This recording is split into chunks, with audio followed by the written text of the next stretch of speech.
The first crack in my world didn't come quietly. It came as a joke, careless, light, floating out of her mouth while she stabbed a fork into her salad. "Don't wait for me tonight, okay?" Emily said, scrolling through her phone. "My work husband is buying me dinner. I guess I've earned it after saving his presentation." She laughed. I didn't. My chest tightened so violently it felt like a punch, sharp enough to steal breath. The phrase hung in the air between us like smoke, thin, harmless-looking, poisonous. Work husband. I knew people used that term casually, but Emily didn't joke like that. She wasn't reckless with words. She didn't flirt for fun. Never had. Work husband. I repeated, trying to sound amused, but the words scraped my throat. "Oh God, don't look at me like that," she teased. "It's just a joke.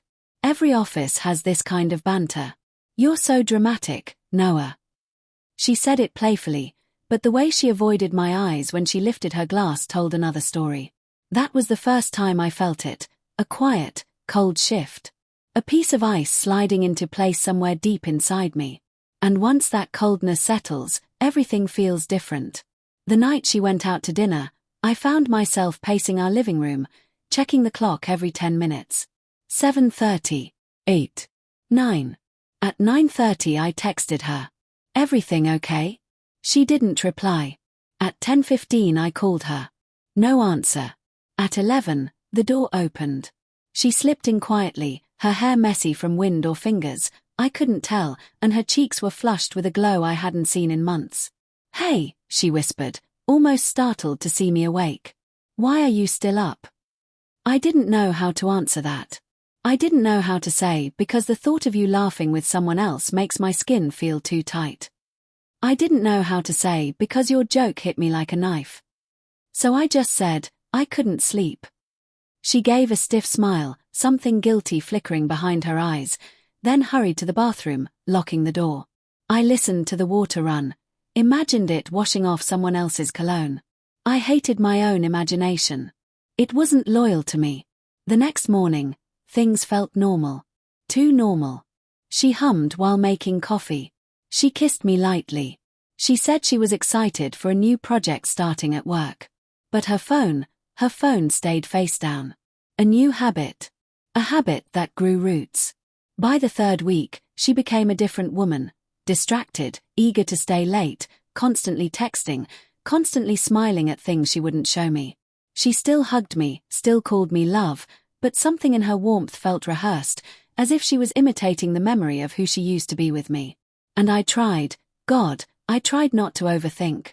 We'd been married 5 years. We'd survived layoffs, miscarriages, family drama, all of it. I didn't want to believe a work husband joke was the beginning of something darker. But denial is just fear wearing a polite mask. One Friday afternoon, I brought lunch to her office as a surprise. We weren't the surprise kind of couple anymore, but I needed, to see her in her world. Maybe remind her I was part of it too. I walked quietly through the glass corridor, carrying her favorite food. People smiled politely as I passed their desks. "Emily's in the lounge with Mark," her co-worker stammered. Mark.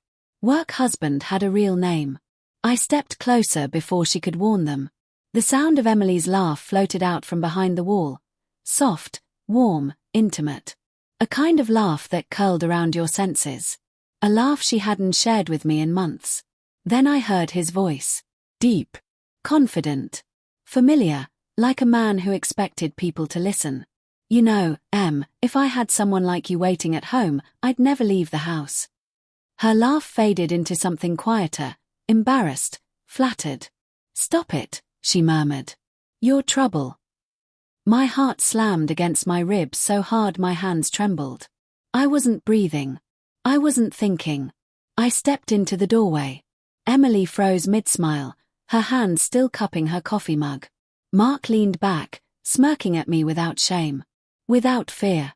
"Oh, Noah," she whispered. "You're here." The betrayal wasn't physical, not yet, but it was intimate. Too intimate. Emotional affairs cut deeper because they begin with pieces of the soul, not the body. "I brought lunch," I said quietly. Her eyes flicked to Mark, then back to me, and something flickered across her expression, a calculation. Mark stood. I'll give you two some space. He left slowly, deliberately brushing past me. His cologne lingered, sharp, expensive, arrogant. Emily didn't look at me. You didn't tell me you were coming, she said. Her tone wasn't grateful. It was defensive. Almost irritated. I wanted to surprise you. She set the mug down. You can't just show up like this. Like your husband? I asked. Her jaw tightened. Don't start. What is going on between you and him, Emily? She rolled her eyes at me, as if my fear was unreasonable. Nothing. We're just close. Some co-workers get close. Stop trying to create drama. I swallowed the bitterness rising in my throat. I heard what he said. She flinched. Then straightened. He flirts with everyone. It doesn't mean anything. Do you flirt back with everyone? Silence. Her shoulders stiffened. Lunch was a mistake, Noah, she whispered. I have work to do. She walked away before I could say another word. I stood in the lounge for a long time, holding a bag of food that no longer felt like a gift. It felt like a bruise, a humiliation. And that coldness that had entered me weeks ago spread deeper. That night, Emily didn't acknowledge what happened, not once. She acted as if nothing had occurred. She watched TV. She laughed. She asked about my day. She didn't touch me. She didn't come to bed until after midnight. When she finally slid under the covers, she turned her back to me. That's when I realized something terrifying. Betrayal doesn't always break you with a sudden blow.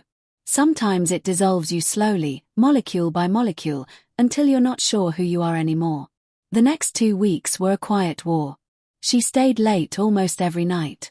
She guarded her phone like a child protects a secret. She deleted messages. She changed her passcode. Every sign was small.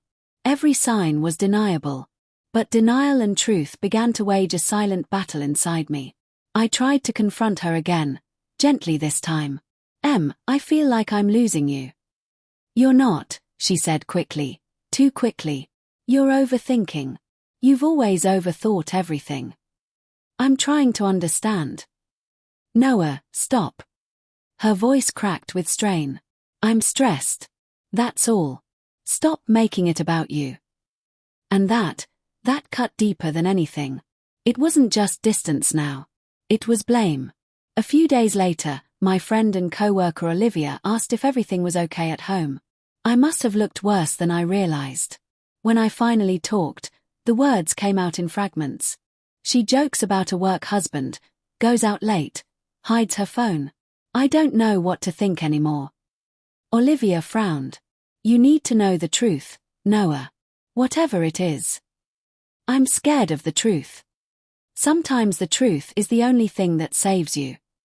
I went home that night determined to ask one last time, with calm, with vulnerability, with honesty.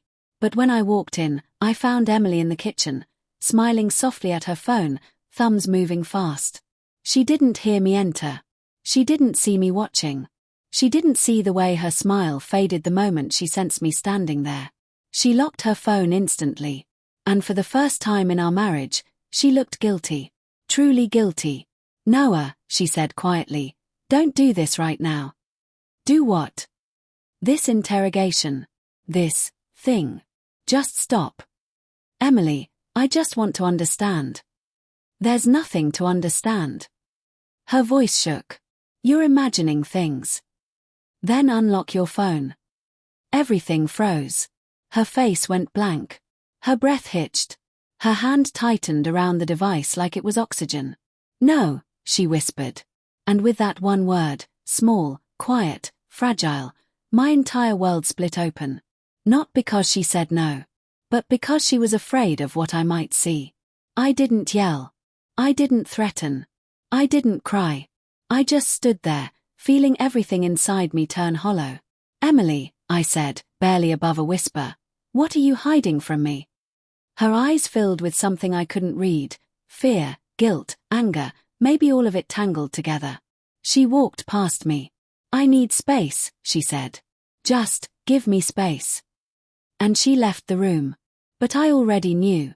Space wasn't what she needed. Space was where she kept him. The night she slipped out for a late-night strategy meeting, I followed her. Not because I wanted revenge. Not because I wanted proof. But because some betrayals don't become real until you see them with your own eyes. She drove across town, not to her office, but to a dimly lit restaurant. Mark was waiting outside. When she approached him, she didn't hug him. She melted into him. His hand slid to her waist with the confidence of a man who believed he owned that space. And in that moment, watching her lean into another man like she once leaned into me, I realized something devastating. Infidelity doesn't begin with a kiss. It begins with 1,000 little choices to turn away from the person you promised your heart to. She turned away from me long before this night. I watched them walk inside. I stayed in my car, breathing through the burn in my chest. I didn't confront them. Not yet. Because betrayal is a puzzle, and I wanted to see the full picture before I made my move. Before I showed her what real loyalty costs. I stayed parked across the street long after they disappeared inside the restaurant. The lights blurred into streaks through the windshield as my vision wavered. I wasn't crying, not exactly. It was something else. Something deeper. A kind of mourning. Not for her. Not for us. But for the man I used to be before this. Before doubt. Before humiliation. Before betrayal carved new scars into the parts of me I thought were already scarred enough. When they finally came out, 2 hours later, they were laughing. Her hand on his arm. His hand on the small of her back. Subtle. Intimate. Familiar. He opened her car door for her. He kissed her cheek. Just a brush of lips. Soft. Claiming. And she didn't pull away. She leaned into it. The sound that came out of me was somewhere between a gasp and a collapse. This was no work husband joke. This was no harmless office flotation. This was a choice. Repeated. Intentional. Deliberate. She wasn't being naive. She was being unfaithful. I didn't follow her home. She didn't go home anyway. She drove to a hotel. A hotel I knew. A hotel we had once gone to years ago for an anniversary weekend. Back when we were still a team. Back when I still understood her heart. Back when she still wanted me. The pain was sharp, but the clarity was sharper. I drove home alone, not trusting myself to do anything else. The house felt haunted when I walked in. Haunted by memories, by echoes, by versions of us that no longer existed. I sat on the couch, lights off, waiting. At 1:52 a.m., the front door clicked open. Emily slipped inside quietly, tiptoeing like a teenager sneaking back home after curfew. She froze when she saw me in the dark. "Noah," she whispered, startled. "What are you? Why are you awake?" Her tone sounded panicked. Not concerned. Panicked. I didn't yell. I didn't accuse. I didn't throw the evidence on the table. I just looked at her for a long moment. Then I said, in a voice I barely recognized as my own, "Was it worth it?" Her breath caught. What are you talking about?" "You know exactly what I'm talking about." Her face drained of color. She set her keys down slowly, carefully, as if sudden movement would shatter the room. "Noah, don't do this." "Do what?" I asked quietly. "Acknowledge reality."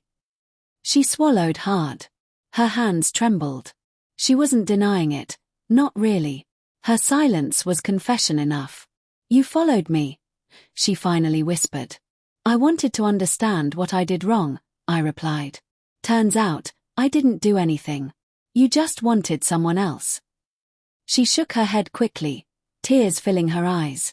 No, that's not, Noah, it's not that simple." "It never is," I said softly. "That's the problem." She took a shaky step forward. Please listen.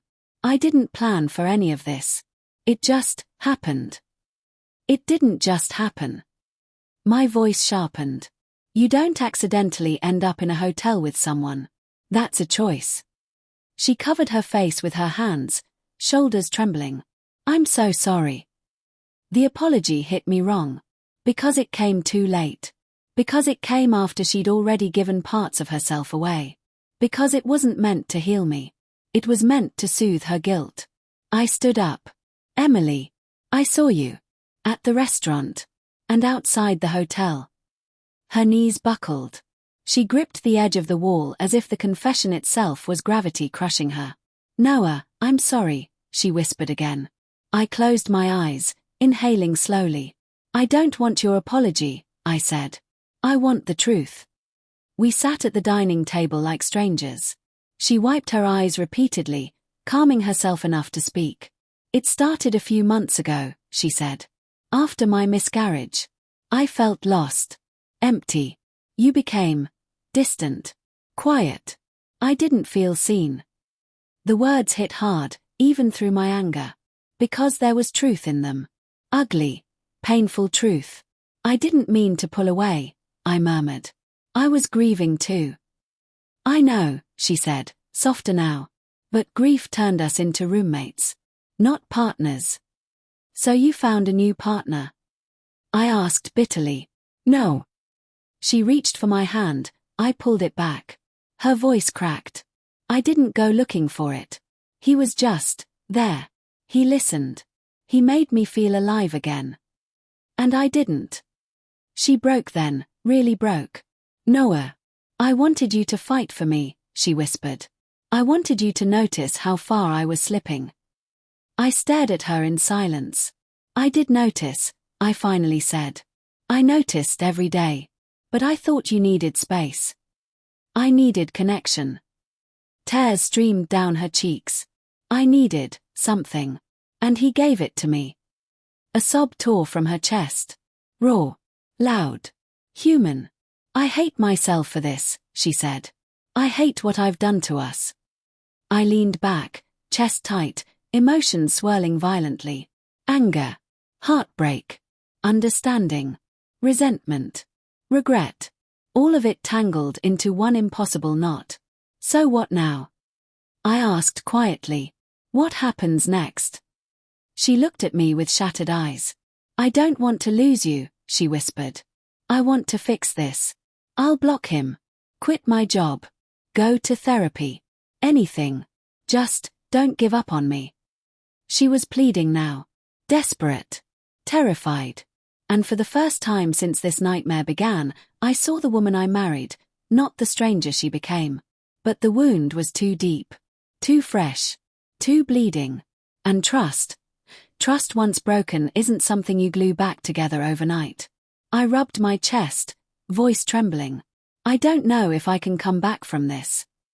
She sobbed harder, covering her mouth to muffle the sound. I couldn't look at her. Because looking at her made me feel everything at once. Over the next week, we barely spoke. She slept in the guest room. I walked through the house like a hollow version of myself. One night, Mark had the audacity to call her. I saw his name flash across the phone while it charged on the counter. She'd left it there while showering. Impulse is a dangerous thing. I answered. There was silence on the other end. Then a smug, low voice. So he finally knows. Something inside me snapped. Listen carefully, I said, voice like ice. If you ever contact my wife again, I will make sure your entire career falls apart piece by piece. I know you're firm. I know your clients. And I know exactly who to talk to. His tone shifted instantly. You don't scare me, he said. You should, I replied. Because you have no idea who I am outside this marriage. Then I hung up. He never called again. When Emily found out, she cried, not out of anger, but relief. She didn't want him anymore. Didn't love him. Didn't even know what she saw in him. She wanted me. But wanting me didn't erase what she'd done. The twist came 2 days later. She sat across from me, wringing her hands. Noah, she whispered. I need to tell you something else. My heart stalled. What now? She swallowed, eyes glassy. The hotel, that was the only night anything physical happened. Meaning? We kissed before. A few times. But we didn't sleep together until that night. The room spun. My stomach twisted. So it was physical. It wasn't an affair, she insisted weakly. Not like a full one. It wasn't. Emily, I snapped. Stop grading the betrayal. She broke again, shoulders shaking. Please don't leave me. And here's the part that shocked even me. I didn't leave. Not that night. Not the next. Not the week after. Because betrayal doesn't always lead to endings. Sometimes it leads to mirrors, ones that force you to confront the worst parts of both people. We went to therapy. She cut contact with him entirely. We talked, really talked, for the first time in years. And slowly, painfully, we began rebuilding something new. Not the old marriage. The old one was dead. But a different one. Aurora one. One carved from honesty, not illusion. And yet, there are nights when I wake up and the memory of her leaning into him burns like fire under my ribs. There are moments when her phone buzzes and a quiet panic flickers in my chest. And there are days when forgiveness feels like a long, uphill road with no visible end. But here's the truth most people don't want to hear. Sometimes real loyalty isn't staying faithful. It's choosing to stay after faith has shattered. Choosing to rebuild with bleeding hands, knowing trust may never fully return. Emily chose me after her mistakes. I chose her despite the scars. Neither choice was easy. Neither was clean. Both were costly. But loyalty isn't about perfection. Loyalty is about staying when leaving would hurt less. And in the quiet early mornings, when she reaches for my hand without thinking, when she whispers, "I'm grateful you're still here," when she looks at me with remorse and devotion braided together, I remember why I stayed. Because love doesn't erase betrayal. But sometimes, love survives it. Even when you don't expect it to.